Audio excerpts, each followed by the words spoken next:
Hey, it's Christina Carlyle here, and today I wanted to share with you my story on how I managed to lose 30 pounds and keep it off for the past 4 years. I grew up in a tiny, tiny cow town in Pennsylvania, and I remember always feeling different. The other kids would laugh and play, and I would laugh, but I felt like I was faking it. I just knew something wasn't quite right with me. Like something was off, and I didn't know what it was. I just knew that I didn't like it. Everybody's had their good days and their bad days and their I don't want to get out of bed days, right? Now think about those nights where you just can't sleep. You get a really good idea or you just can't turn your head off. You can't shut it down. You're going a million miles a minute. You're like, picture your very worst I don't want to get out of bed day followed by a I can't turn it off day. And that's what manic depression is like.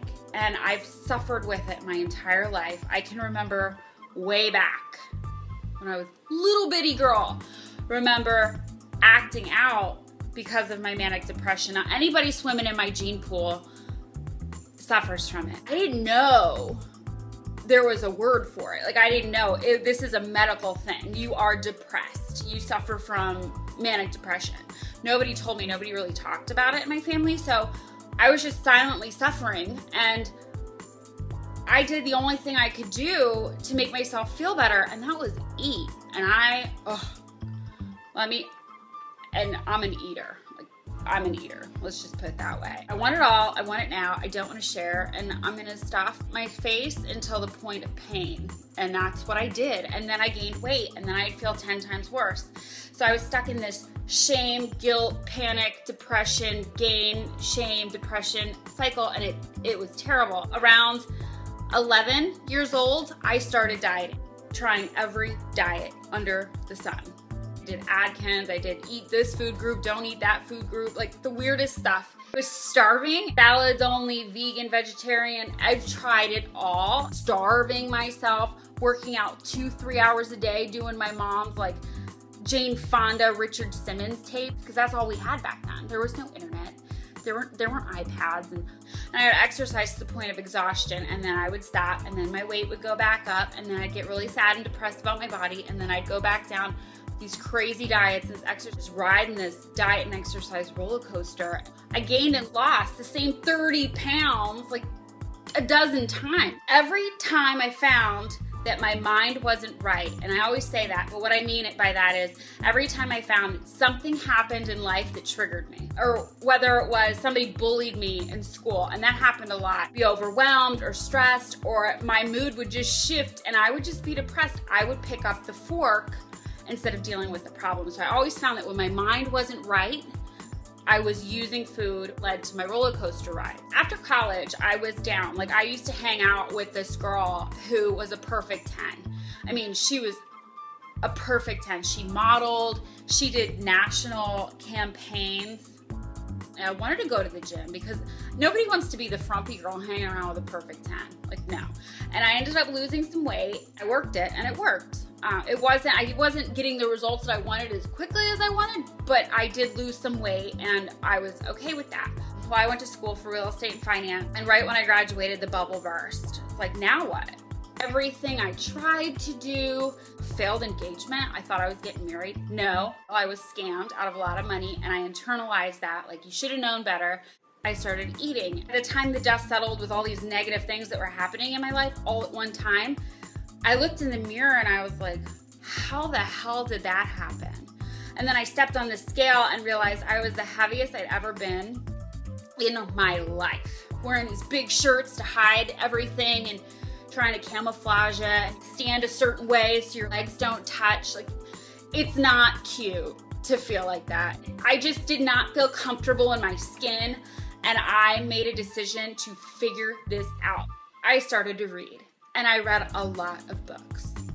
First about diet. Every book was like this thick and super boring. Halfway through a paragraph, I'd be like, go vegan, go vegetarian, low carb, no carb, low sugar, gluten-free, vegan, organic, go raw, go this, go that. I mean, every doctor, scientist, nutritionist, blah, Harvard expert, genius said the same thing but kind of in a different way.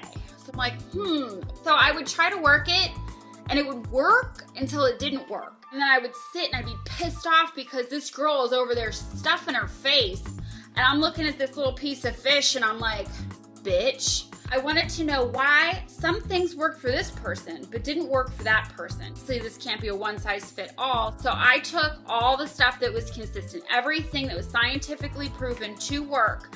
I would find out why it worked, why protein's good for you, why carbohydrates are good for you while some other carbs are bad for you. What's up with fat? Am I not supposed to have it? Am I supposed to have it? Here's the other thing I found out. Different body types, different genetic structures affect who responds differently to different foods. So when I streamlined this program, I made it into this easy breezy, streamlined, no bullshit, no hype, no gimmicks, easy breezy, proven, effective, scientific. I can pull up 100 studies to back up what I'm saying, plan. So I outlined this big proven plan. I would still find that when my mood shifted, when my mind wasn't right, when I got a bill in the mail, or I get a flat tire, or something just triggered me, whatever it was, my mind wouldn't get right and I would still reach for food. We do everything with food. We celebrate, we do parties, weddings, birthdays, A's on a report card. Everything we do kind of revolves around food, social settings, things like that. And every single time I would go to a party or I would go to a restaurant to hang out and I would say, no, I'm not gonna eat that. I would end up eating it anyway because I was anxious or stressed, or I just found some way to make an excuse to participate. And I'm like, wait a minute.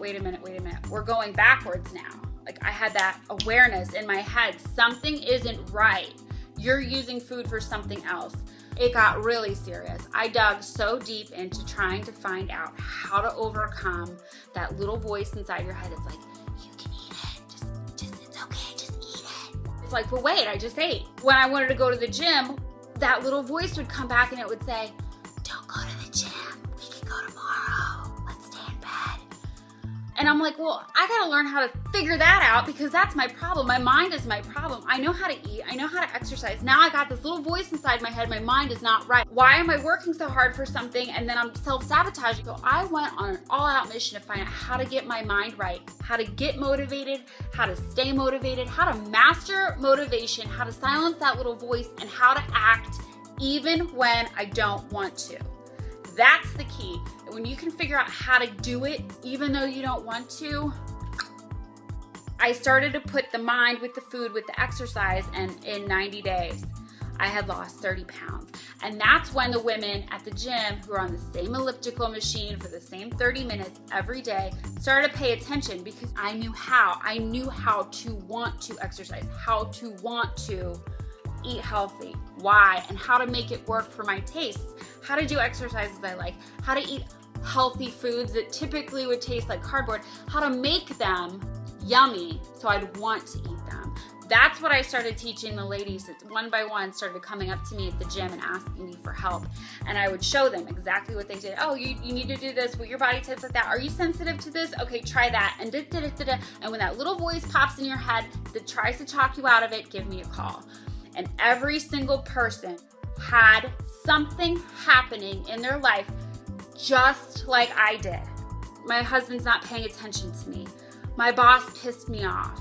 My kids are making me crazy. Whatever it is, something was happening in their life that was triggering them to fall off track. Their mind wasn't right. I started teaching these ladies and they'd be like, oh my God, Christina, I've never heard it like that before. Why didn't somebody explain that to me? Can you write this down for my cousin?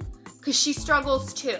Like, can you work with her? So I started working via phone call, Skype, and FaceTime with clients around the country. I've worked really just teaching the method of how to get your mind right, how to get your food right, how to get your exercise right so you can get and keep your body tight. And that's what I teach. These women, they were like, well, why? You should write this down, Christina. Please write this down. Like, you can help so many people. Just to really sit down and logically think about the process of writing a book. I was scared. I didn't know how to do it. How do you write a book? I put the book idea on the back burner. I ended up running into one of my best friends in high school, and she had a family. She started her family already, and I hadn't seen her in years. And her little girl, I remember when I lost touch with her, her little girl was about 2 years old. She invited me over and she's telling me about her daughter. Oh my gosh, she's so big. She's in middle school. She's doing cheerleading. Da da da da. You should come over. So I was so excited to come over and see her kids and catch up, you know, have girl chat. When I knocked on her door and her daughter opened the door, her 12-year-old daughter opened the door, and instead of saying, hey, Aunt Christina, oh my gosh, I'm in school, I'm in cheerleading, I'm doing this, I'm doing that, I like a boy, what she should have been saying, the first thing this little girl said to me was, look at how fat I am. And that night I started writing. To date, I've helped over 250 people achieve their goals. People who came to me and first said, I can't do this. I'm afraid. I don't believe it. People just shrink. They do it quickly. They do it easily because they get the foundation of education, of nutrition, of exercise, and how to overcome that little voice. You got to get your mind right to get your body tight. It's a beautiful thing.